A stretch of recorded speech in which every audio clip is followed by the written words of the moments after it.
नमस्कार दोस्तों, मैं दिग्विजय सिंह आप सबका बहुत स्वागत करता हूं दिग्विजय इकोनॉमिका में। दोस्तों, आज मैं आपसे बात करने वाला हूं कि गवर्नमेंट ने फ्राइडे को एक सर्कुलर जारी करके ये क्लियर कर दिया कि गवर्नमेंट फाइनेंशियल ईयर 2021 में 12 लाख करोड़ की बारोइंग करेगी। दोस्तों, इस वीडियो में मैं आपसे बात करूंगा कि गवर्नमेंट 12 लाख करोड़ की बारोइंग क्यों करना चाहती है, गवर्नमेंट 12 लाख करोड़ की बारोइंग कैसे करेगी, क्या वो डायरेक्ट बारोइंग करेगी, इनडायरेक्ट फिस्कल डेफिसिट को मोनेटाइज करेगी, और इस बारोइंग से इकोनॉमी में किस तरह का इंपैक्ट पड़ेगा। तो इस इंपॉर्टेंट वीडियो को बहुत ध्यान से पूरे कंसंट्रेशन के साथ लास्ट तक देखिए, आपको काफी कुछ जानने और सीखने को मिलेगा। तो दोस्तों, आइए हम टॉपिक शुरू करते हैं। गवर्नमेंट ने, मैंने कहा कि सर्कुलर जारी करके ये क्लियर कर दिया कि 12 लाख करोड़ की बारोइंग 2020-21 की फाइनेंशियल ईयर में गवर्नमेंट करने जा रही है। दोस्तों, अगर इस सेंटेंस को आपको समझना है तो सबसे पहले आपको 2020-21 के बजट को थोड़ा सा रिवाइज करना पड़ेगा। यद्यपि मैंने एक वीडियो उस पर डाला है, उसे आप पूरा देख सकते हैं। यहां पे देखिए, जब 1 फरवरी 2020 को बजट प्रस्तुत किया गया पार्लियामेंट में, तो इसमें दो चीजों के बारे में अनुमान होता है। एक तो गवर्नमेंट कुल कितना खर्च करना चाहती है, दूसरा गवर्नमेंट की टोटल रेवेन्यू रिसीट्स कितना होगी। गवर्नमेंट ने जो टोटल एक्सपेंडिचर एस्टिमेट किया था वो 30.4 लाख करोड़ का किया था। बहुत ध्यान से समझिएगा, गवर्नमेंट ने 1 फरवरी 2020 को, जो ये वित्तीय वर्ष शुरू ही नहीं हुआ था, तो अनुमान लगाया था कि गवर्नमेंट का जो कुल खर्च होगा 2020-21 के फाइनेंशियल ईयर में वो 30.4 लाख करोड़ का होगा। गवर्नमेंट ने यह भी अनुमान लगाया था कि गवर्नमेंट का जो टोटल रेवेन्यू मिलेगी, रेवेन्यू का मतलब यहां पे रेवेन्यू रिसीट्स, डिसइन्वेस्टमेंट और लोन रिकवरी से है। यद्यपि बजट में प्राप्तियों के बारे में भी ब्यौरा होता है, यहां पे मैं सिर्फ बात कर रहा हूं गवर्नमेंट के टोटल रेवेन्यू की, जो गवर्नमेंट के ऊपर किसी तरह की लायबिलिटी जनरेट नहीं करती है, जो गवर्नमेंट की आय है। यह थी 22.8 लाख करोड़ रुपए, जिसमें से रेवेन्यू रिसीट थी 20.3 लाख करोड़ रुपए, बाकी के डिसइन्वेस्टमेंट और लोन रिकवरी मिला के हो गए 22.8 लाख करोड़। कुल मिलाजुला के आप समझ सकते हैं कि गवर्नमेंट ने अनुमान लगाया था कि 2020-21 में 30.4 लाख करोड़ का खर्च है, जबकि गवर्नमेंट की आय 22.8 लाख करोड़ ही है। इसका मतलब गवर्नमेंट की जो खर्च है वो उसके रेवेन्यू से ज्यादा है। अगर आप देखेंगे कि कितनी ज्यादा है, तो 30.4 लाख माइनस 22.8 लाख आप घटा दीजिए तो 7.8 लाख करोड़ की गवर्नमेंट को बारोइंग करनी पड़ेगी। गवर्नमेंट की जो बारोइंग करनी पड़ेगी, बजट में पहले से क्लियर था 2020-21 में, वो है 7.8 लाख करोड़ रुपए। गवर्नमेंट अपने रेवेन्यू से, अपने इनकम से 7.8 लाख करोड़ रुपया अधिक खर्च करने का पहले ही बजट अनुमान लगा के रखा था। यहां पे गवर्नमेंट अब एडिशनल बारोइंग जो करने जा रही है वो 4.2 लाख करोड़ की, अर्थात जो 12 लाख करोड़ की गवर्नमेंट यहां बात कर रही है कि हम इस वित्तीय वर्ष में जो हम बारोइंग करेंगे, उसमें तो 7.8 लाख करोड़ की पहले से ही बजट में अनुमान लगा लिया गया था। इसका मतलब गवर्नमेंट इस वित्तीय वर्ष में एडिशनल 4.2 लाख करोड़ रुपए की बारोइंग करेगी, और कुल बारोइंग इस तरह से हो जाएगी गवर्नमेंट की 12 लाख करोड़ की। यह चीज आपको बिल्कुल क्लियर कर समझना चाहिए कि गवर्नमेंट पूरी की पूरी एडिशनल 12 लाख करोड़ नहीं करने जा रही है, बल्कि सिर्फ 4.2 लाख करोड़ करने जा रही है, जो पहले से अनुमानित था उसमें। अब ये दोस्तों, पहला चीज कि गवर्नमेंट ये बारोइंग क्यों बढ़ा रही है। आप समझ रहे हैं कि एक पेंडेमिक है कोविड का, और इसमें गवर्नमेंट की रेवेन्यू लगातार घटी है और गवर्नमेंट की खर्च बढ़ानी पड़ेगी। सबसे पहली चीज यही है कि गवर्नमेंट चाहती है कि हम इकोनॉमी को स्टेबलाइज करें, और इकोनॉमी को स्टेबलाइज गवर्नमेंट तभी कर पाएगी जब एक बेहतर स्टिमुलेंट पैकेज लेके आएगी। आप देख रहे हैं कि रेस्ट ऑफ द वर्ल्ड के बड़े बड़े इकोनॉमी काफी बड़े पैमाने पे स्टिमुलेंट पैकेज डिक्लेयर कर रहे हैं। कई देशों ने जीडीपी का 10%, जीडीपी का 8%, जीडीपी का 15% तक स्टिमुलेंट पैकेज लाया। अभी तक हमारी गवर्नमेंट ने, इसके पहले आपने देखा कि 1.7 लाख करोड़ का एक पैकेज डिक्लेयर किया। यह जो हमारा जीडीपी है उसका 1% से भी कम है। भारत की जीडीपी अगर आप इस समय देखेंगे तो लगभग 210 लाख करोड़ का है। गवर्नमेंट ने 1.7 लाख करोड़ जो वेलअप पैकेज दिया है, स्टिमुलेंट पैकेज दिया है, वो जीडीपी का 1% से कम है। हमेशा हम इसको रेशियो से ही समझते हैं ताकि कॉन्सेप्चुअली सारे लोग इसे क्लियर समझ सकें कि हमेशा जो ये परसेंटेज के फॉर्म में दिखाई देगा। तो कुल मिला के गवर्नमेंट ने 1.7 लाख करोड़ रुपए जो खर्च किए हैं वो जीडीपी का 1% से कम है। गवर्नमेंट को चाहिए, जैसा कि लगातार मांग हो रही है और गवर्नमेंट की भी मंशा है, कि एक बेहतर स्टिमुलेंट पैकेज डिक्लेयर किया जाए। यह तभी पॉसिबल है जब गवर्नमेंट अपने जो है बारोइंग को बढ़ाए। गवर्नमेंट बारोइंग को बढ़ा के ही लगभग जीडीपी का 5% तक वेल आउट पैकेज या स्टिमुलेंट पैकेज डिक्लेयर कर सकती है, ताकि इकोनॉमी में डिमांड को बूस्टअप किया जा सके। तो इसका रीजन है क्यों गवर्नमेंट ऐसा करना चाह रही है, इसका सीधे सीधे दो कारण है। एक तो गवर्नमेंट की रेवेन्यू लॉस हो गई है। गवर्नमेंट ने अनुमान लगाया था कि जो रेवेन्यू रिसीट्स है टैक्स और नॉन टैक्स वो 20.3 लाख करोड़ होगी, लेकिन आप देख रहे हैं कि लगातार 8 हफ्ते से जो लॉकडाउन है उसमें गवर्नमेंट को इसमें कम से कम 4 से 5 लाख करोड़ रुपए का नुकसान हो चुका है। तो एक तो गवर्नमेंट की रेवेन्यू बढ़ गई है और दूसरा इकोनॉमी को स्टेबलाइज करने के लिए गवर्नमेंट स्टिमुलेंट पैकेज लेके आने वाली है, इसलिए गवर्नमेंट ये बारोइंग करने जा रही है। ये इसका कारण है। अब हम बात करेंगे कि गवर्नमेंट आखिर में ये बारोइंग करेगी कैसे। देखिए, गवर्नमेंट बारोइंग दो तरह से कर सकती है। एक तो डायरेक्ट आप बोल सकते हैं कि गवर्नमेंट बारोइंग कर सकती है, आरबीआई से सीधे जो है पैसे को प्रिंट करा सकती है, लेकिन एक रेशनल तरीका नहीं है। आरबीआई ने क्लियर भी कर दिया है कि 97 से कि डायरेक्ट मोनेटाइज नहीं करेगा। इसका मतलब जो गवर्नमेंट करने वाली है वो इनडायरेक्ट मोनेटाइजेशन करने वाली है। गवर्नमेंट जो है लॉन्ग रन की गवर्नमेंट सिक्योरिटी सेल करेगी। आपको मैंने पहले वाले वीडियो में बिल्कुल क्लियर कट ये आपको बताया था कि गवर्नमेंट को अगर बारोइंग करनी होती है तो गवर्नमेंट जो है आरबीआई के माध्यम से लॉन्ग रन सिक्योरिटी सेल करती है, जिसको हम बॉन्ड कहते हैं या डेटेड सिक्योरिटी कहते हैं। तो गवर्नमेंट जो ये एडिशनल पैसा लेके आने वाली है वो government long run dated security या बॉन्ड सेल करके पैसे को उगाएगी। कुल मिलाजुला के ये पैसा आएगा किसके द्वारा, ये पब्लिक इसे परचेज करेगी, इसे कॉमर्शियल बैंक परचेज करेंगे, इसे इंस्टीट्यूशनल कुछ इंस्टीट्यूशंस फाइनेंशियल इंस्टीट्यूशन इसे परचेज करेंगे। तो गवर्नमेंट जो है 2 साल से लेके 40 साल के मेच्योरिटी वाली बॉन्ड बेचेगी और बॉन्ड बेच के पैसे को कलेक्ट करेगी। अभी गवर्नमेंट ने यह क्लियर किया है कि हम आधे वर्ष में हाफ फाइनेंशियल ईयर में 7 लाख करोड़ रुपए की हम बारोइंग कर लेंगे और ये बारोइंग गवर्नमेंट करेगी लॉन्ग रन डेटेड सिक्योरिटी को सेल करके। तो दोस्तों, गवर्नमेंट ने बिल्कुल क्लियर कट तो ये नहीं बताया है कि मोनेटाइजेशन कैसे किया जाएगा, बट यहां पे आप जरूर ये समझ लीजिए कि government long run dated security sell करेगी, आरबीआई के माध्यम से ऋण लेगी, उससे ये खर्चे को पूरा करने वाली है।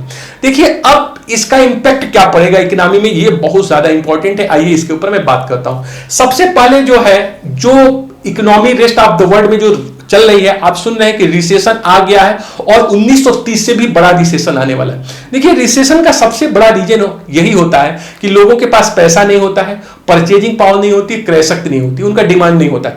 अगर आपको रिसेशन से बाहर जाना है तो सबसे बड़ी चीज है इकोनॉमी की कुल मांग को बढ़ाया जाए।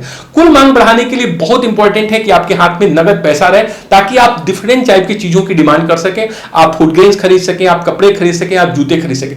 गवर्नमेंट स्टिमुलेंट पैकेज देगी। अगर गवर्नमेंट जो है खेतीहर मजदूरों को देती है, दिहाड़ी मजदूरों को देती है, अनऑर्गेनाइज्ड सेक्टर के मजदूरों को देती है, साथ ही स्मॉल एंड मीडियम इंटरप्राइजेस को देती है, एसएमईस को देती है। अगर गवर्नमेंट सीधा जो है लाभ ट्रांसफर करती है, डायरेक्ट बेनिफिट ट्रांसफर करती है, तो लोगों की परचेजिंग पावर बढ़ेगी, लोगों की डिमांड।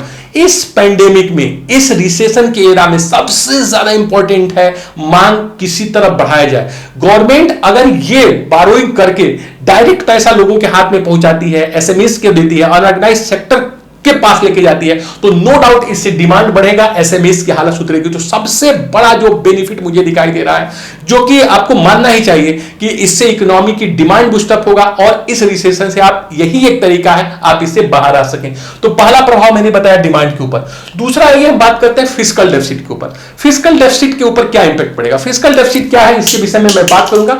बट आप इतना समझिए, फिस्कल डेफिसिट का मतलब होता है कि गवर्नमेंट अपने रेवेन्यू से ज्यादा कितना खर्च कर रही है। गवर्नमेंट की रेवेन्यू क्या है, गवर्नमेंट को टैक्स से पैसा मिलता है, कुछ नॉन टैक्स रेवेन्यू भी गवर्नमेंट को मिलता है, जो टैक्स के अतिरिक्त होता है। गवर्नमेंट को पब्लिक सेक्टर इंटरप्राइज से फायदा हो जाती है, गवर्नमेंट को इंटरेस्ट मिल जाता है। तो ये बेसिकली गवर्नमेंट की रेवेन्यू के अतिरिक्त जो भी गवर्नमेंट खर्च करती है वो उसकी फिस्कल डेफिसिट होती है। अभी आपने देखा कि यहां पे 7.8 लाख करोड़ रुपए गवर्नमेंट अपने रेवेन्यू से ज्यादा खर्च कर रही थी। इसका मतलब ये जो 7.8 लाख करोड़ बारोइंग है, ये गवर्नमेंट की फिस्कल डेफिसिट है। मतलब फिस्कल डेफिसिट का मतलब आप सिर्फ अभी यही समझिए, गवर्नमेंट का कुल खर्च, कुल व्यय माइनस गवर्नमेंट की आय या फिर गवर्नमेंट की राजस्व, गवर्नमेंट की रेवेन्यू और कुल खर्चे का जो अंतर है वो फिस्कल डेफिसिट है। और यहां पे ये 7.8 लाख करोड़ है। ये जीडीपी का जो 2019-20 में अगर आप देखिएगा तो जीडीपी का 3.7% था। अगर भारत की जीडीपी मैंने कहा 210 लाख करोड़ है। तो लगभग जो भी गवर्नमेंट अपने इनकम से ज्यादा खर्च की होगी 2019-20 के बजट में, वो लगभग आपके जीडीपी का 3.7% था। गवर्नमेंट इस वित्तीय वर्ष में 2020-21 में इस 3.7% फिस्कल डेफिसिट को रिड्यूस करके लेके आने वाली थी 3.5% पे। लेकिन आप समझ रहे हैं कि जब गवर्नमेंट 4.2 लाख एक्सेस बारोइंग करेगी तो यह फिस्कल डेफिसिट बढ़ जाएगा। गवर्नमेंट की फिस्कल डेफिसिट ये अब बढ़ के होने की संभावना है 5.5% ऑफ जीडीपी। अगर मान लीजिए कि 12 लाख करोड़ रुपए की गवर्नमेंट की बारोइंग है और आपकी जो है जीडीपी जो है 210 लाख करोड़ है, तो लगभग 5.5% हुआ। हमेशा जो है फिस्कल डेफिसिट को जीडीपी के परसेंटेज के रूप में देखते हैं, तो यहां जो फिस्कल डेफिसिट आ जाएगी वो 5.5% हो जाएगी। इसका मतलब ये हुआ कि फिस्कल डेफिसिट बढ़ जाएगी। इसका एक नेगेटिव इंपैक्ट भी मैं बताऊं, जब गवर्नमेंट पब्लिक या फाइनेंशियल इंस्टीट्यूशन को बांड बेच के पैसा लेगी तो पब्लिक का काफी पैसा जो कि प्राइवेट कारपोरेट के पास जाना चाहिए, जो कि वो प्रोडक्शन में यूज करते हैं, वो गवर्नमेंट ले लेगी। इससे क्या होगा, मनी मार्केट में, कैपिटल मार्केट में फंड की डिमांड बढ़ेगी और रेट ऑफ इंटरेस्ट हाई हो जाएंगे। जब रेट ऑफ इंटरेस्ट दोस्तों हाई हो जाएंगे तो इसकी वजह से जो है एक क्राउडिंग आउट इफेक्ट जनरेट होगा। इससे इन्वेस्टमेंट कम हो सकता है, इंप्लॉयमेंट कम हो सकता है, एक निगेटिव इंपैक्ट देखने को मिल सकता है। देखिए, जब कई बार आप देखते हैं कि गवर्नमेंट से कहा जाता है कि आप इंटरनल बारोइंग से ज्यादा बेहतर है कि आप एक्सटर्नल बारोइंग करिए, क्योंकि जब आप इंटरनल बारोइंग करते हैं तो गवर्नमेंट उस फंड को ले लेती है जो बेसिकली प्राइवेट कारपोरेट यूज करते हैं। तो ऐसे में जो रेट ऑफ इंटरेस्ट है हाई डिमांड की वजह से वो ज्यादा हो जाता है। इसका मतलब जब कोई इन्वेस्टर इन्वेस्टमेंट करने के लिए जाएगा तो उसे ज्यादा रेट ऑफ इंटरेस्ट पे उनको जो है रिसोर्स मिलेंगे। ऐसे में रेट ऑफ इंटरेस्ट के बढ़ने की वजह से इन्वेस्टमेंट का घट जाना, इन्वेस्टमेंट घटने से एम्प्लॉयमेंट का घट जाना, ये एक निगेटिव इंपैक्ट इकोनॉमी में जन्म लेता है, जिसे आप क्राउड आउट इफेक्ट कहते हैं। आप देखिए यूपीएससी के एग्जाम में कई जो है प्रतियोगी परीक्षाओं में पूछा जाता है क्राउडिंग इफेक्ट क्या है। कुल मिलाजुला के एक लाइन में मैं बताऊं कि जब गवर्नमेंट फंड को खुद यूज करती है और प्राइवेट सेक्टर के लिए कम फंड बच जाते हैं, तो ऐसे में नो डाउट डिमांड बढ़ने की वजह से रेट ऑफ इंटरेस्ट बढ़ेगा, जिससे इकोनॉमी में इन्वेस्टमेंट कम होगा, इंप्लॉयमेंट कम होगा, नेशनल इनकम कम हो सकता है, आउटपुट कम हो सकता है। ये जो निगेटिव एक जो विश्वस जो इसका जो सर्किल है, विशियस सर्किल है, ये क्राउडिंग आउट इफेक्ट कहलाता है। तो एक निगेटिव इंपैक्ट आपको देखने को मिल सकता है। फिर इन्फ्लेशन, जब भी आप देखते हैं कि गवर्नमेंट बहुत ज्यादा खर्च करती है तो यह माना जाता है कि इन्फ्लेशन आ जाता है, लेकिन मेरा मानना है यहां इन्फ्लेशन नहीं आएगा, क्योंकि यहां पे गुड्स एंड सर्विसेज का प्रोडक्शन तो हो चुका है। प्रॉब्लम यहां पे है उसके डिमांड की। अगर इकोनॉमी में एक्सेस लिक्विडिटी आए और गुड्स एंड सर्विसेज ना हो तो इन्फ्लेशन होगा, लेकिन ऐसे सिचुएशन में जो गुड्स एंड सर्विसेज प्रोड्यूस हैं लगभग उनके डिमांड को मिटिगेट करना है, ऐसे में इन्फ्लेशन नहीं आएगा, क्योंकि ये जो डिमांड है वो कन्वर्ट होगा, जो गुड्स एंड सर्विसेज एग्जिस्टिंग है उसको पहले सेल में।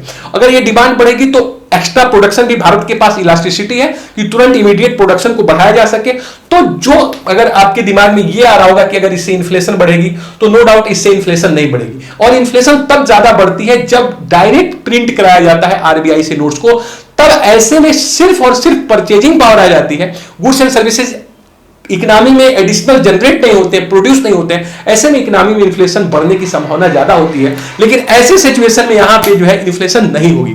तो एक जो है इंपैक्ट आप देखें इन्फ्लेशन पे। फिर बॉन्ड यील्ड्स के ऊपर क्या इसके प्रभाव पड़ेंगे, इसके ये भी काफी डिबेट का हिस्सा है कि जब गवर्नमेंट के बिहाफ पे आरबीआई बहुत लंबे समय के बॉन्ड 2 साल से लेके 5 साल, 10 साल, 15 साल, 20 साल के बॉन्ड इकोनॉमी में सेल करेगा, तो बॉन्ड यील्ड या रिटर्न्स के ऊपर क्या प्रभाव पड़ेगा। आप जानते हैं दोस्तों कि बॉन्ड के ऊपर जो प्रतिफल होता है, जो रिटर्न्स होता है, जो ब्याज मिलता है, वो कांस्टेंट मिलता होता है। लेकिन जब बहुत ज्यादा आरबीआई बॉन्ड सेल करेगा, ऐसे में नो डाउट बॉन्ड के प्राइसेस घट जाएगी। जब बॉन्ड के प्राइसेस घट जाएगी तो रिटर्न्स चूंकि उनको फिक्स मिलना है, इसलिए बॉन्ड्स पे मिलने वाला रिटर्न्स बढ़ जाएगा। तो अगर ये प्रश्न आपसे कंपटीशन में पूछा जाता है कि ऐसे में बॉन्ड यील्ड्स या बॉन्ड रिटर्न्स के ऊपर क्या प्रभाव पड़ेगा, तो आप बताएंगे वो बढ़ जाएगा, क्योंकि बहुत ज्यादा बॉन्ड अगर गवर्नमेंट के बिहाफ पे आरबीआई सेल करता है तो इससे ज्यादा बॉन्ड सेल करने की वजह से बॉन्ड की प्राइसेज कम हो जाएगी। चूंकि बॉन्ड पे स्थिर दर से ब्याज मिलेगा, इसलिए कहा जाता है कि बॉन्ड प्राइस और बॉन्ड यील्ड में या बॉन्ड पे मिलने वाले रेट ऑफ इंटरेस्ट में एक इनवर्स रिलेशन होता है, उल्टा संबंध होता है कि जब बॉन्ड की प्राइसेज घट जाएगी तो इससे मिलने वाला रिटर्न्स बढ़ जाएगा। तो तो दोस्तों ये है इसका एक एनालिटिकल रिव्यू कि गवर्नमेंट जो फाइनेंशियल ईयर 2020-21 में जो 12 लाख करोड़ रुपए खर्च करेगी, ये इकोनॉमी में कुछ पॉजिटिव इंपैक्ट भी डालेगी, कुछ निगेटिव इंपैक्ट भी लेके आएगी। लेकिन मेरा मानना है कि इस पेंडेमिक एरा में जो रिसेशन इकोनॉमी में चल रहा है, सबसे महत्वपूर्ण है इकोनॉमी में डिमांड को बढ़ाना, अनऑर्गेनाइज सेक्टर को संभालना, लोगों के हाथ में सीधा पैसा देना, स्टिमुलेंट पैकेज लेके आना कि ताकि लोगों की परचेजिंग पावर बढ़ सके, उनकी डिमांड बढ़ सके। अगर लोगों की परचेजिंग पावर बढ़ जाती है, डिमांड बढ़ जाती है, तो हम इस रिसेशन से मिटिगेट कर सकते हैं, हम उसको ओवरकम कर सकते हैं। तो दोस्तों ये रहा मेरा analysis. Thank you so much for watching Digvijay Economica. God bless you.